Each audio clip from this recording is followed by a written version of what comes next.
Alright, lads, so in less than 12 hours time, we are going to get one of the few and last banners to come into Bleach Brave Souls within the year 2023. That, of course, being the Christmas special party with Nelio, Grimjaw, and also Yachiru. Now, as always, mid-month banners are usually skippable. The banners you should be saving your ores for are those end-of-month banners, especially this upcoming end-of-year banner, which, in case you did miss it, is certain to include a Brave Battle character and also some type of new strong attack mechanic, which might be one of the best strong attacks in the entire game. End of year are usually always the best banners of the year in terms of characters hype, and also in terms of power creep, they're usually some of the better characters, and it's very likely to be 1000-Year Blood War. And given the fact that 1000-Year Blood War has been kind of common over the last couple of some months, you know they're going to put some big names for this end of year banner. It's not going to be a bunch of no names. So with that in mind, obviously you should be saving for that particular banner. It will get announced December 24th during the Bankai live stream. But even having said that, this banner is not that bad, and they're giving you many reasons to actually summon on it. Of course, as always, when it comes to mid-month banners, they are now crowned step-up summons. So with that, it has the really good step-up format. Step 1 and 2 are discounted. Step 3 is a guaranteed 5-star. And then you basically repeat that all the way to step 6, where you then get more discount, and in step 10 guarantees you either Grimjaw, Nelio, or Yachiru. At most, if you get super unlucky, you're going to spend 2,000 orbs for one of the new characters, which honestly isn't even that bad.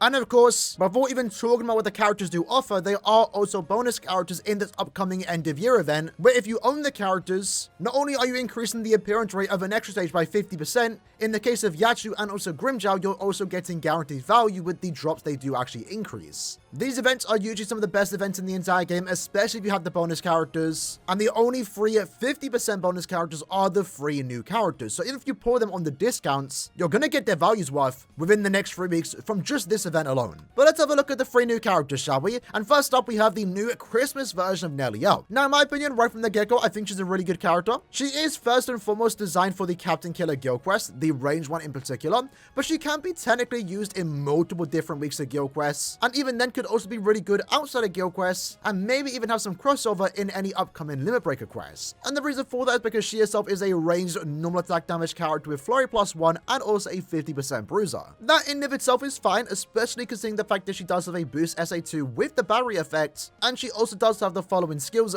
booster and multi-barrier. So that barrier in of itself is providing you a 5-hit barrier, 3-hit barrier for your teammates, and she's also increasing the team's attack, focus, and defense by 43%. So her damage output, as far as normal attack damage characters do go, isn't even that bad.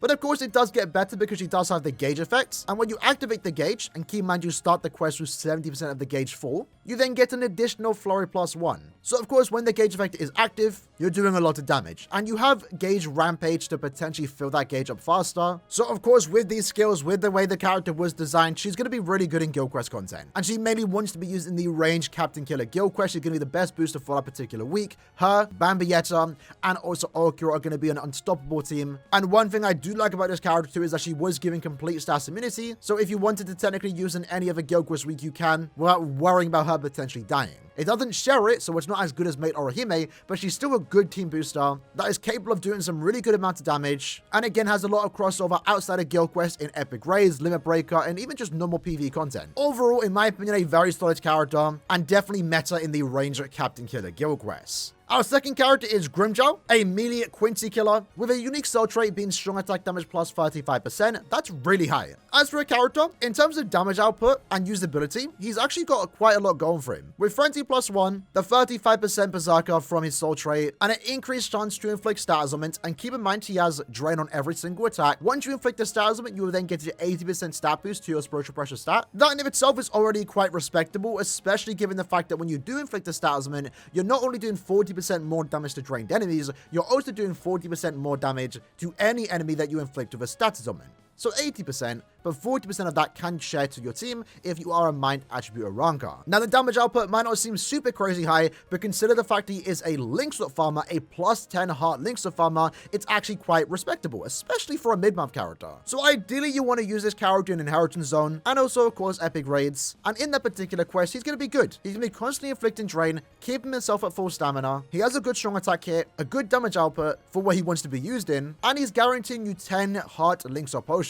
If you want a new heart Link Slot farmer, if you want to farm with Grimjaw, this character is going to be great to have. But at the same time, given the fact that he does have a respectable damage output, and given the fact that he is a melee Quincy killer, he might not even be too bad to use in the melee Quincy guild quest, where there isn't that many options. So I do like that he's usable in both epic raids, IZ as a Link Sword farmer, but also be potentially a decent character, maybe even a decent main in the Melee Quincy guild quests. And then lastly, we have Yachiru. In her case, she is a ranged Squad 0 killer, and she's also designed to be used to farm droplets. And with that, she has a Mind Droplet drop rate plus 30% sort rate. As a skill, she comes with an additional 20%, so the first character in the game to have a 50% increase when it comes to droplets. And if that wasn't enough, she also guarantees you 10 Mind Droplets per run. So she is like the ultimate droplet farmer. Definitely going to be good to have when you need to farm droplets. Unfortunately, though, she doesn't actually give you any links or potions. So if you are going into IZ or epic raids, mainly epic raids, for example, you might get kicked for not having the links or potion skill. So if you are using this character with the purpose of farming droplets first and foremost, but also still want to get links or potions, having a Sunset link on this character is almost a must in my opinion. So this character is mainly designed to farm droplets, but even then she's going to be a solid character outside of just droplet farming, because she herself has a frenzy plus 2 damage output with 60% berserker. Her SA2 is a barrier attack, which also once more provides barriers for your entire team, a plus 5 barrier for herself, plus 3 for your teammates, and then she also busts every heart character strong attack damage by 20%. If that wasn't enough, she can also heal your team by 20%, and also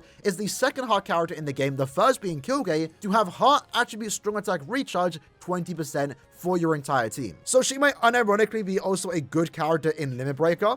Not super crazy, nowhere near the likes of Kilgay, but it's nice to have more characters have this particular skill, I will say. She obviously does like Havoc, and that might be a problem if you want to take it into Limit Breaker, but for content where she wants to be used in epic raids and rich droplet zone, the lack of Havoc honestly isn't that big of a deal, and her damage output's quite good, maybe enough to even take it in the Squad 0 guild quest. So she's very similar design to Grimmjow, where, you know, you want to take her into content where you farm with her, because she is first and foremost a farming character, but because she does have the Squad 0 killer effect, it might also be good to take her in this Squad 0 guild quest. Overall, I think Yachiru is actually quite a solid character. All three characters, in my opinion, are quite solid. They're definitely not must-haves by any means, but if you pull them and you get them, maybe luckily in 3 steps if you're trying to do the discounts and the guarantee, there's definitely a lot of usage these characters can have, and I can see myself using all 3, especially in the upcoming Winter Mayhem quest. The banner itself does feature past seasonal characters, in this case last year's Christmas and the year prior. In Yoruichi's case, she's a Links of farmer, droplet farmer, booster for the Melee Quincy guild quests. Haribel is also another Links of farmer, good for epic raid content. Asane is another Links of farmer with the addition of 30% droplet, again really good in epic raid content. Momo, another Links of farmer, but in this case also a super Links of farmer. Not really good to use in inheritance trials, but good to get carried. She has the extra drop, so she is valuable to have, and she also has some good usability in the ranged no affiliation guild quests. Toroshiro, just a Links of farmer. Same goes for Orihime, just a Links of farmer, but if you are lacking Links of farmers in those attributes, they are good to have for the purpose of farming inheritance zone or of course epic raids. So the entire banner has like a lot of value. You might not need them, everyone's account is going to need something different, but it's an entire banner with links of farmers. And again, I do think the 3 banner characters are actually quite good in my opinion, worth talking about at least. Again, the banner step itself is actually really good too. Every 3 steps you're guaranteed a 5-star. Step 10 and 20 guarantees you either Yachiru, Grimmjow, or Neliel, and then of course step 25 does guarantee you a banner character of your choice. So in my opinion, is this banner worth summoning on? As I mentioned at the start, I still think you should save for the end of year banner, but this banner is definitely tempting, at least for me. I might even do 3 steps because I do want to try and get my hands on Grimmjow, Neliel, or Yachiru, because I can see myself using all 3 of them for the purpose they want to be using, either as a farmer